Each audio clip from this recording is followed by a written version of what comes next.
hoy por hoy, ya desde hace unos cuantos años, nos ayuda a arribar a un buen diagnóstico, a un diagnóstico adecuado, lo que son los criterios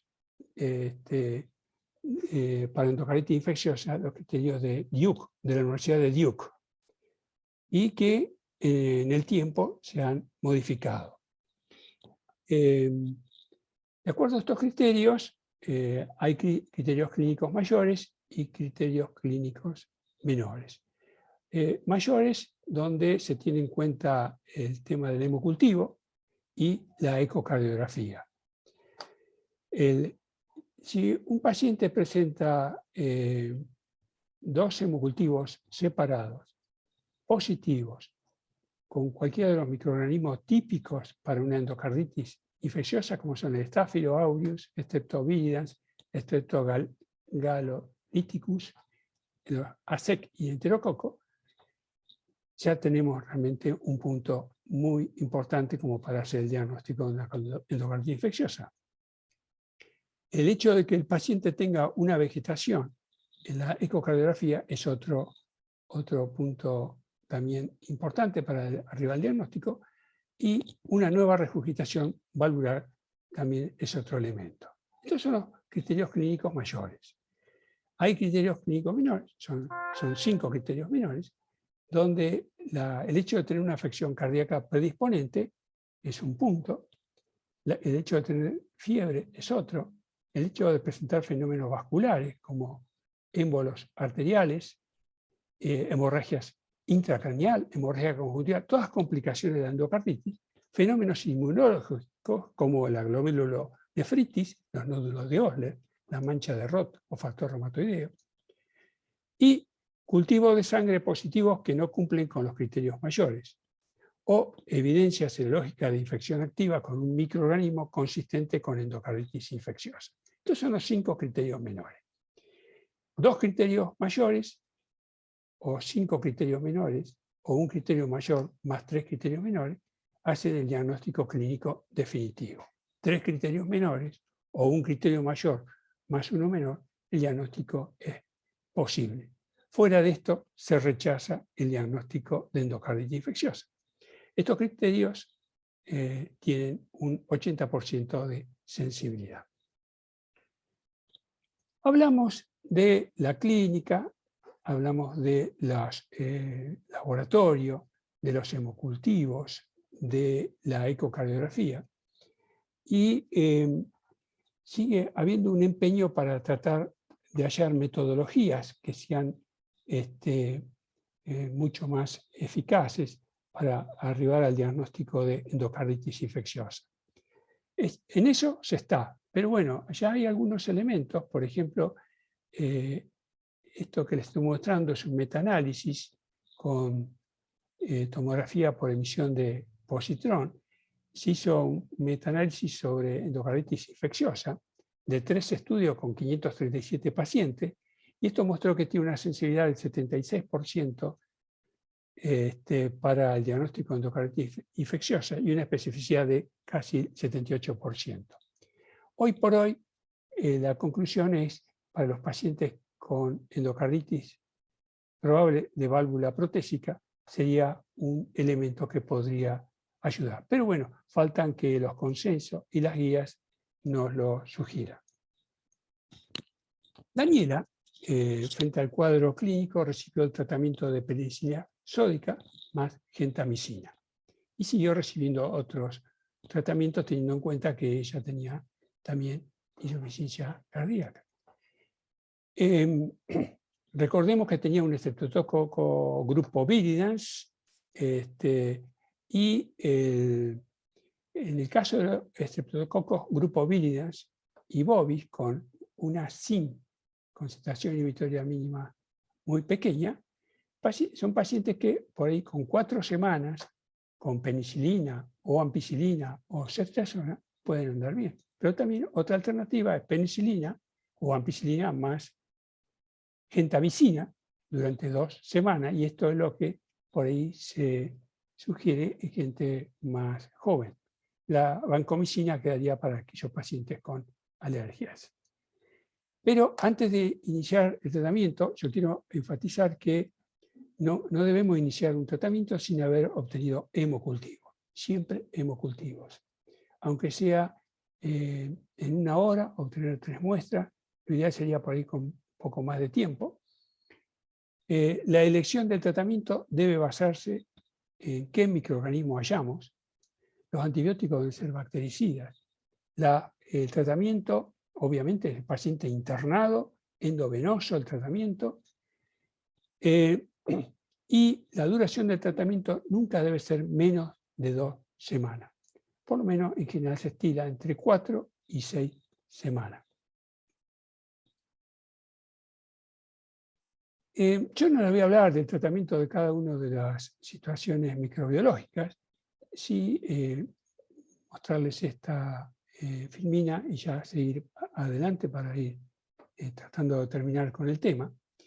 En caso de que estemos en una situación donde el paciente está realmente en una fase aguda, en una situación clínica aguda, uno debería hacer los hemocultivos en forma rápida y comenzar con un tratamiento empírico hasta tanto tengamos los resultados de los hemocultivos.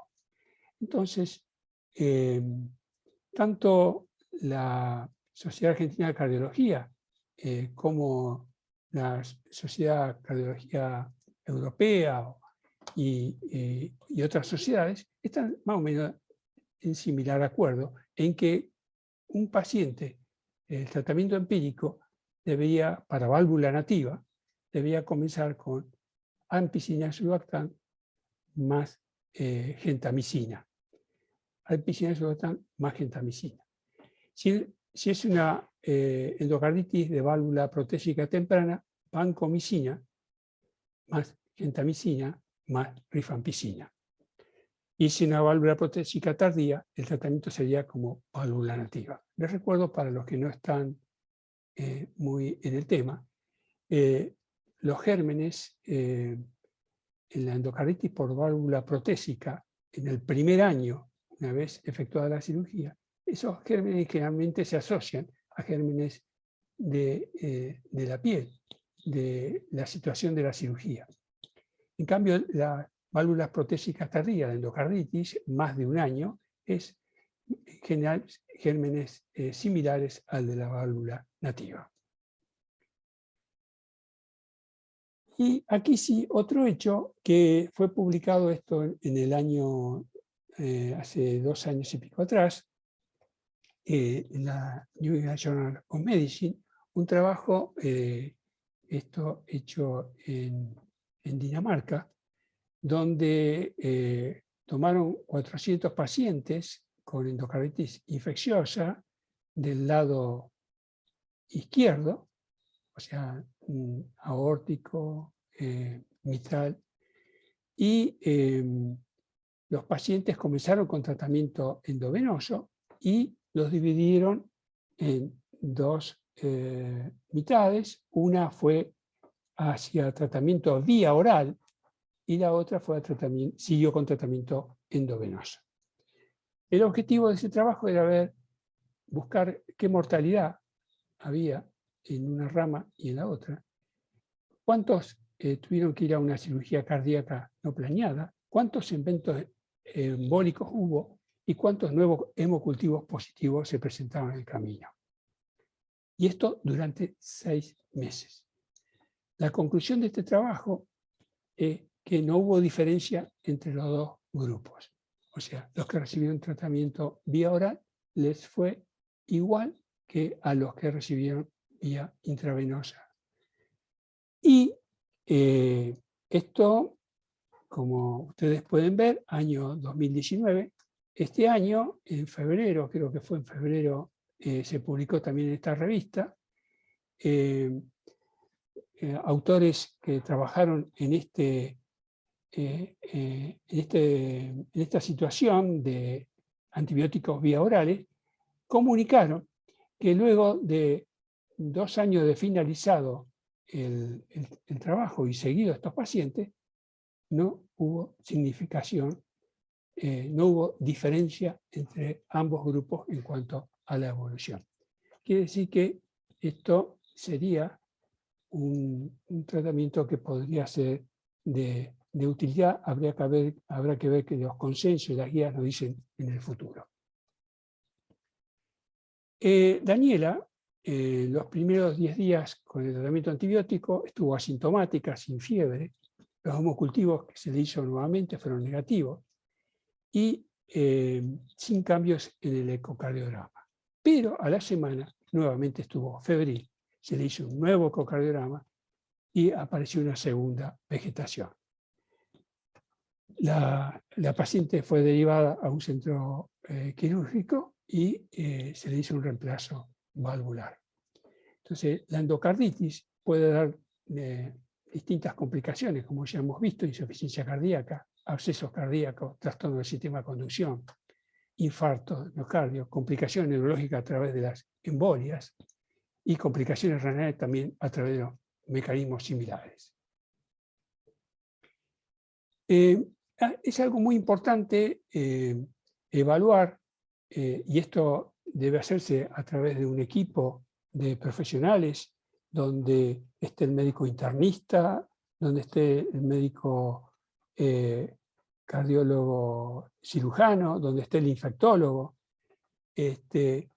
y entre todos evaluar a estos pacientes. Es fundamental el trabajo en el equipo. Y es aquí que estos pacientes no hay que perder de vista el momento en que pueden ser candidatos a la cirugía. Entonces, aquí yo en este cuadro les pongo algunas de las causas que pueden dar origen a una cirugía cardíaca en estos pacientes. Insuficiencia cardíaca, pacientes con micosis, endocarditis por micosis, pacientes persistentemente positivos, pacientes que tienen vegetaciones más grandes de 10 milímetros, pueden ser pacientes que pueden tener problemas. Entonces evitar esto a través de la cirugía. Y dos palabritas con respecto a esto. Se ha visto que a través de distintos trabajos, cuanto antes se efectúe la cirugía, mejor le va a los pacientes. Cuando los pacientes han tenido indicación de cirugía y se ha esperado porque bueno, se entra en la duda y lo operamos, no lo operamos, ahí los pacientes aumentaron la mortalidad. Esta imagen, que es de Netter también, ahí se pueden ver las vegetaciones. Estas son vegetaciones que no son de una endocarditis infecciosa, sino de una marásmica, que es la que se ve en ciertas situaciones de neoplasias, por ejemplo, pancreáticas. Incluso se ven acá metástasis a nivel cerebral, ¿no? Y aquí sí, ya entrando en la última parte, ¿qué pacientes tenemos que hacer profilaxis antibiótica? Porque esto seguramente a muchos de los que están en este momento aquí todavía, vienen situaciones de pacientes que tienen problemas valvulares o van a tener una endocarditis y no saben si realmente hay que hacer una profilaxis. Hoy por hoy ha cambiado mucho este tema, y ya desde prácticamente el 2008 en el Reino Unido directamente dijeron: no se hace profilaxis a nadie directamente. Nosotros acá todavía se sigue sugiriendo, lo mismo que algunas guías, a quienes hacerles profilaxis antibiótica. Entonces, habría que hacerle a pacientes que tienen una válvula protésica, habría que hacerle a un paciente que tuvo una endocarditis infecciosa previa, y a aquellos que tienen patologías cardíacas congénitas, también habría que hacerles profilaxis. ¿Con qué y en qué casos?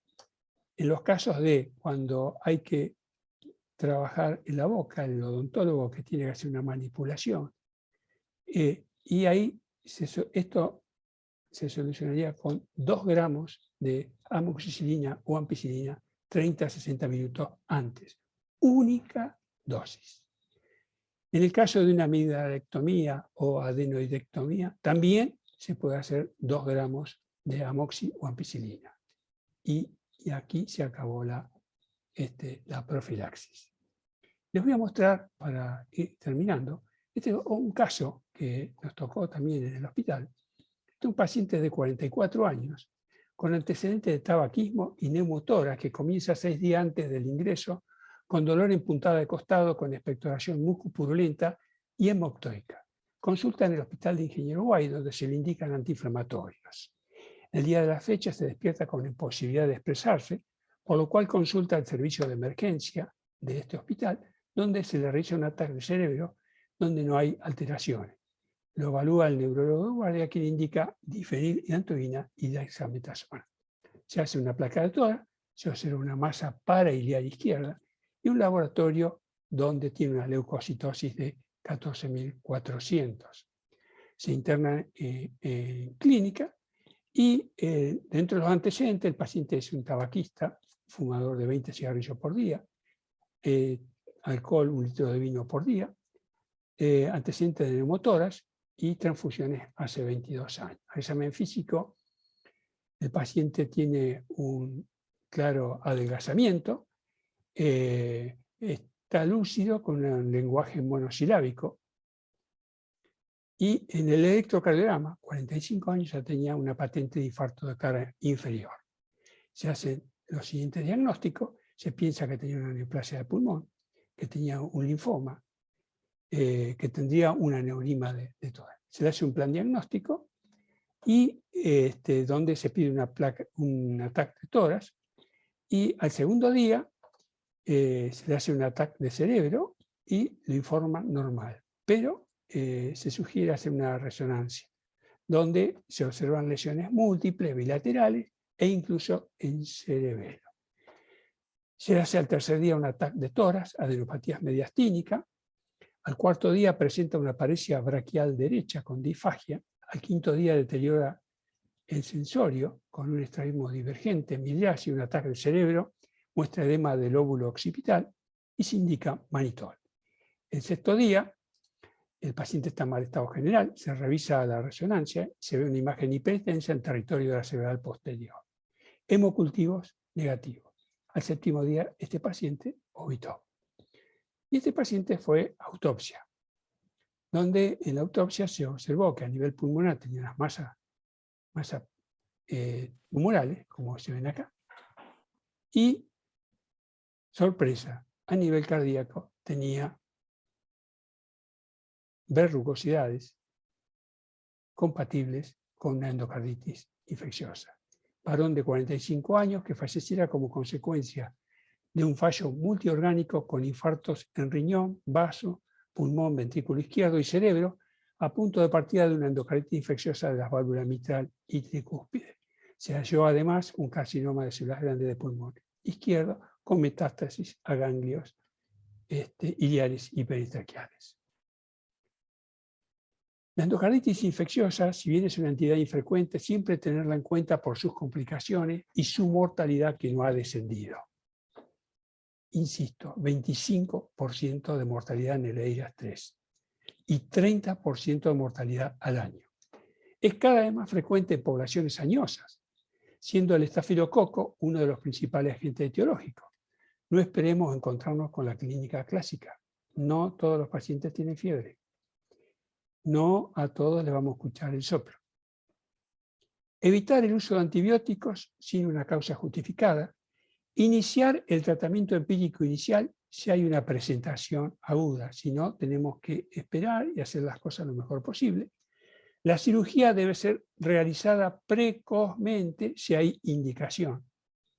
El trabajo en equipo es fundamental y los pacientes portadores de valvulopatías adquiridas y congénitas, prótesis valvulares, dispositivos cardíacos, deben conocer el riesgo de contraer endocarditis infecciosa y cómo actuar frente a la presencia de fiebre. Con esto terminé.